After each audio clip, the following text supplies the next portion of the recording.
Welcome to Critical Blues Reviews. I am your host, Critical. And yes, normally I would say today, please make me last by giving listener support to the podcast. Yo, check me out on my podcast. Hit me up on Google. Hit up Critical Blue Reviews. Different from Critical's Blue Reviews. That's my YouTube channel. So Critical Blue Reviews, and you can check me out and see my other stuff there. Now, first, I want to get into my first entry into the YouTube world. Hopefully, I said it correctly. No, I was not zooted. I was not high. No, I was not. Okay, it's three things. A lot of people have been hitting me up. Hey, man, what's been going on, man? No. Three things. One, I was very tired. I was trying to set everything up the whole time. I think I didn't even exactly get finished at the time that I was supposed to because I still had technical difficulties. So I didn't get through to around 3 something, 4 something in the morning. Tired, right? I was drinking. Yeah, I was drinking on some Nika, my birthday drink. You know what I mean? Some whiskey. Check out Nika. It's pretty cool. It's cool, smooth, very smooth for whiskey. So I was on that. So I was tipsy, very tipsy, and after I was tipsy, I was getting feedback in my headphones where it was echoing, and there was an echo, and so it was hard to really concentrate. You know how you're on the phone, cell phone, and that's the only phone, right? State my age. Well, you know how you're on the cell, and then all of a sudden you hear that echo, and it's kind of, me personally, I have a hard time concentrating when I hear that echo, and I'm like, let me call you back. That's how it was. But I had to, I couldn't fix it. I wouldn't have been able to get it completed that night. You know what I mean? So I was just like, hey. And so I had to talk slow. So it was those three factors that was going on. That's the type of product that was made from that. You know what I mean? So, yeah, very strange. People were like, yo, man, you don't talk like that. You know what I mean? That's not your voice. But this is my voice. You know what I mean? So, hey, I'm glad to have you guys back. Hopefully you all like the first podcast.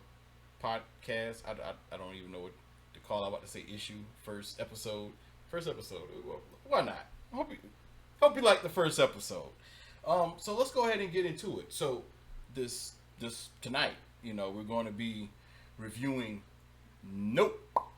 Got to make it pop at the end. You know what I mean? So the director of this film, of course, Jordan Peele. He directed Us and Get Out. Us, I loved Us. That was very creepy to me because I actually had a dream as a kid with actually coming in contact with a doppelganger from a different dimension. Crazy story. I'm not going to get into that unless y'all want to hear it. Hit me down below. I'll tell the story. Listen, I got stories. You feel me? But and also Get Out. I really enjoyed Get Out. Get Out was very creepy. And also he wrote those features as well. And then the log line for this film: you have two estranged siblings need to find a way to work together to solve the mysterious and supernatural death of their father. And their UFOs, if you saw in the trailer. Now, I need to go ahead and do a non-spoiler review first. Shout out to Brogy, you know what I mean? Because if it wasn't for Brogy Narek, I wouldn't even have done the YouTube channel. So check his channel out, Brogy Narek on YouTube, man. Because he basically prepped me by letting me on his platform and be a part of his panel. So if it wasn't for him, man, it'd probably been a while since I've gotten on YouTube. So shout out Brogy. Check him out, please. That's another thing that I do want to give non-spoilers first. You know what I mean? So let's go ahead and get into the characters. All right. So you have O.J. Hayward, played by Daniel Kaluuya. Now he's one of my favorite actors. I first noticed him on Black Mirror. I believe the episode was called Bing, and he did a masterful performance on that. I mean, it was exceptional, man. It was great, and He was on Get Out and of course Black Panther, and I don't think he's going to be on part two. It's a shame. I feel like they should be able to add that storyline with him and his wife. Um, I can't think of his wife's name right now. I told you I'm going to be forgetting stuff, and I haven't even gotten all sauced up yet. So, but yeah, I felt like that. Hopefully, that storyline will come around because that's an interesting story. But anyway, but he's not. I understand he's not going to be on part two. You have Emerald Hayward, played by Kiki Palmer, and you might have seen her on Pimp. Now, I actually did a podcast on Pimp and her performance. She was playing a lesbian pimp. And check that out. Yeah, go to Google Critical Blue Reviews, and you can hear my review on Pimp. And she also played on Alice. Now, Alice, I believe, came out earlier this year. I need to check that out. I would love to do a review on that. And man, did you see Kiki's stomach? Oh man, her voice, those legs, and that stomach. Jesus. Jesus West, boy, I'll tell you. But you got Ricky Jupe Park, played by Stephen Ewan. You might have seen him in Walking Dead and Mayhem. He's known for Walking Dead. I mean, he got massacred by Lucille in Walking Dead. I mean, a lot of people rage quit Walking Dead after that scene. And you have Angel Torres, played by Brandon Perea. He was in the OA. So this is a Cinderella story for Brandon. He actually, it's an interesting story of how he got picked. He auditioned for the role, but he added his own spin to the Angel Torres character because the character was just supposed to be a nerdy character, and it wasn't even written for that character to be, in that film that much. And he put an interesting spin on that character so much. He basically made the character miserable, not wanting to be at work. How most people are. Most people on jobs don't want to be at work. Yeah. And he put a spin on that. You know what I mean? And Jordan Peele, he loved it so much that he actually was like, hey man, if you play that part or act like that character in my film, I'm going to have to rewrite the script. I don't want to do that. And poor Brandon was like, yeah, I understand. He said, well, you got the part, and I'm rewriting the script just for you and how you played that character. And Brandon, you said he broke down crying, man.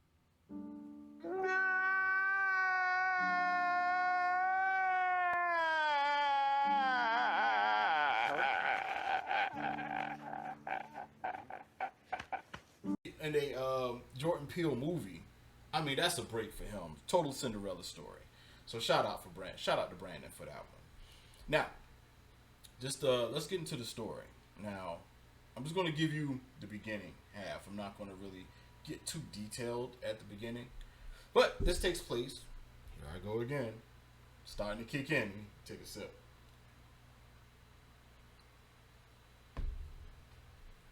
Now, this takes place in Aqueduct, California. Never heard of it. Probably will never go there.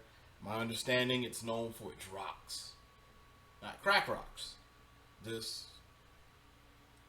rocks.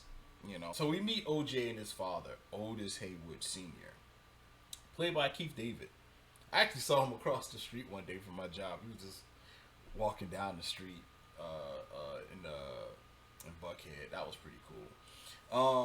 So played by Keith David, and he's training his horses. They're trying to train the horses to lay down and get up. They have a commercial shoot that's coming up pretty soon, and so he's training the horses. There's a like a what do you call those wind? Not a tornado, but it's like a smaller version of a tornado. I can't really think right now, but anywho, it was like a small tornado. I'll just use that. That comes in a cyclone, I believe, and it's raining down objects, and this is where we lose our oldest, OJ, Otis Jr. loses his father because one of the objects, I think it was a nickel, gets shoved inside of Otis Haywood Sr.'s eye. And that scene was, it was pretty gory. That probably was the one of the goriest scenes in the film because it takes you by surprise and you're like, why don't you just put something over it so he wouldn't bleed out, you know? So, and also we learned that Emerald, Otis's sister, is not dependable. Good. Where your sister? But she's not a dependable person, you know, when she's needed. And when they fast forward time, when they get ready to shoot a commercial, you know, she comes in late. She's tardy for the party. But you know, she comes in and she does the speech to let them know of the precautions of training animals and what to do and what not to do and things of that nature. And but you know, on set they don't listen. You know, it's time is money, money is time. And it's very cold on set. And I don't mean like chilly. No, no, no. I'm talking about the energy. It can be cold. I worked on Vampire Diaries. It can be cold.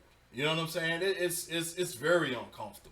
You know what I mean? I don't know. It was one girl that was sitting at the table with me told somebody else at the table like, "Hey, watch my purse. I'm going to the restroom." I'm thinking she's telling us that. No, no, no, no. She's telling him that to watch. You know, because of me. Because she looks at me. She gives me that the snarling eye, like, "Hey, watch my purse. I'm going to the restroom." And she gets up and goes to the restroom. I'm like, "Oh shit. I don't know how long I'll be working here." This just kind of sucks. But yeah. It's a cold place, man. I spoke to directors. It's very cold. I spoke to the directors on the set passing by, you know, because I used to work in a hotel and 6 feet, you know, you see somebody 6 feet, you know, you speak to them, you know, and you know, I'll pass by the directors they were speaking, and I'm like, "Hey, how you doing?" The motherfuckers just looked at each other like this little Negro child is speaking to us. Who gave him permission to speak? who, who gave this Negro permission to speak? You know, so it was kind of like, all right, you know, I don't like it here. I don't like it. So anyhow, I'm getting way off course. So it's very cold.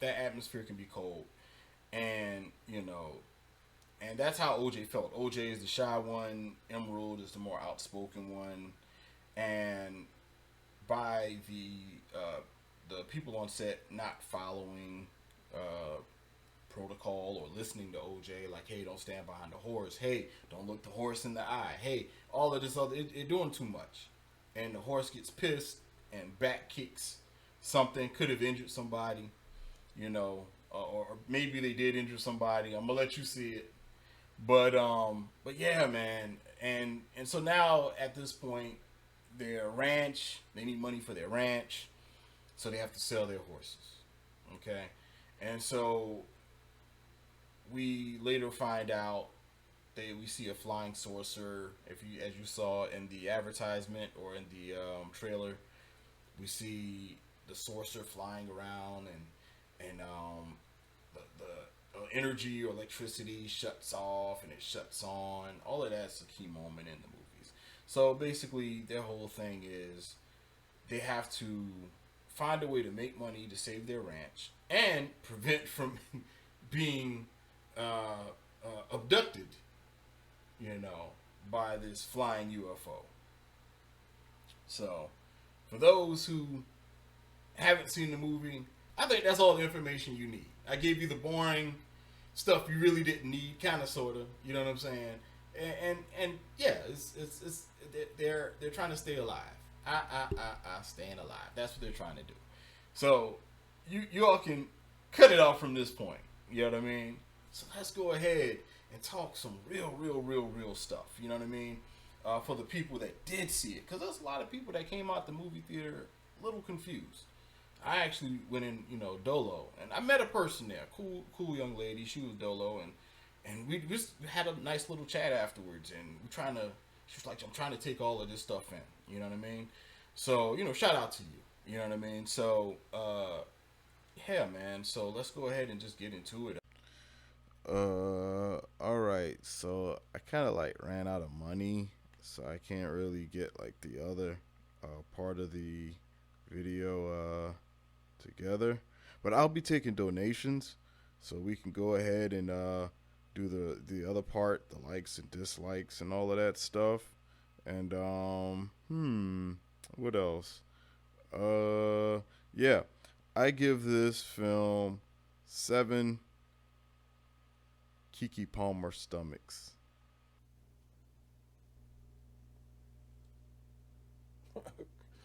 Okay.